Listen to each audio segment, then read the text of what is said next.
Welcome back to Bobby Lad, and I'm here with Jake Cornish. The press conference has just finished. How are you doing? Bobby Lad, that is a cool name. That is a cool name. I like that, Bobby Lad, and you're Scouse as well. Even better. Ish. Oh, you're not a Scouse? Live just outside Liverpool.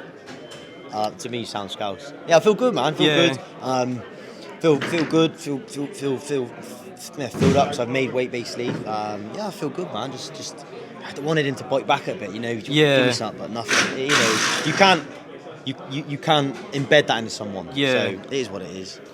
This Saturday, you're stepping in the ring with Will Anderson. How's preparations gone for this fight? Good, man. I stayed away for 3 weeks. Had a 3-week camp, so not long, but you know, 3 weeks is 3 weeks. You got to give everything, sparring, double. You know, I was training 2-3 times a day. It was hard, but listen, we're here now, and I'm in a better place than what I was when I was in Dublin. So when I was in Dublin 2 years ago at the Misfits 17, that was loads going on. Now I know I'm calm. I'm in here with a good team around me, and I feel good, man.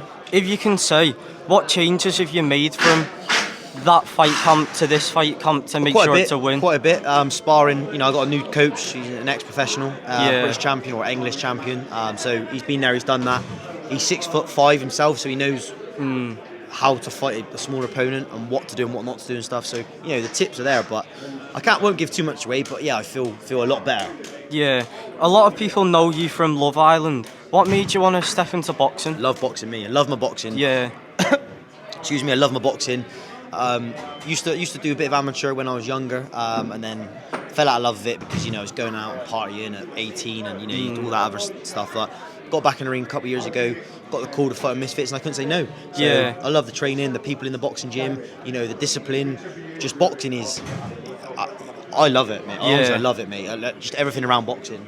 The only thing that's a bit of a nightmare is like the politics in boxing. Sometimes a bit, but it is what it is. It's a sport at the end of the day. Yeah. Have you got a favourite fighter or a fighter you look up to?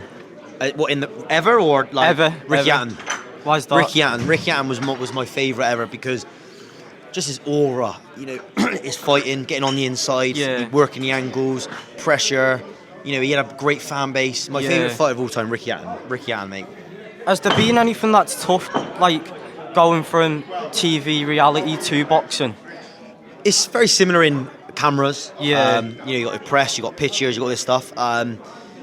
It's different in this that you got to like kind of. It's not different like you got to put on things because on TV you got to put on a bit of an act and same as I hear when you're in a press conference, put an act on. But if the other person, your opponent's not putting on an act, you're just doing it for the sake of it. Yeah. You know, you want a bit back and forth. So, you know, it's just that's not him. It is what it is, and you know, some people got it, some people haven't. I wanted a bit of back and forth and didn't get it, so I'm like, oh, I just got to move on to the next. Is there anything lastly you want to say to your fans coming out to support you and your sponsors? Yeah, there's a fair few, to be fair. I want to appreciate all my sponsors that helped me because I wouldn't have got through camp without them, because camp's quite a lot of money.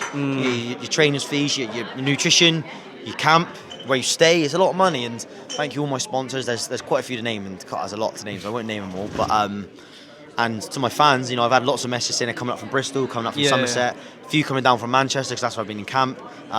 Just thank you all for coming and supporting, and I'm going to put on a show because, like I say, I'm a lot different this time around than I was before. I feel a lot more aggressive, you know. I feel like I got testosterone coming out my ears. When I'm there, I'm on stage, I'm looking at it, I'm thinking, oh, my testosterone's at the edge of my skin, ready to explode. So I feel a lot more charged up than last time, you know. So yeah, and you'll see that on Saturday night. Amazing, thank you very much. Thank you, mate. Appreciate it.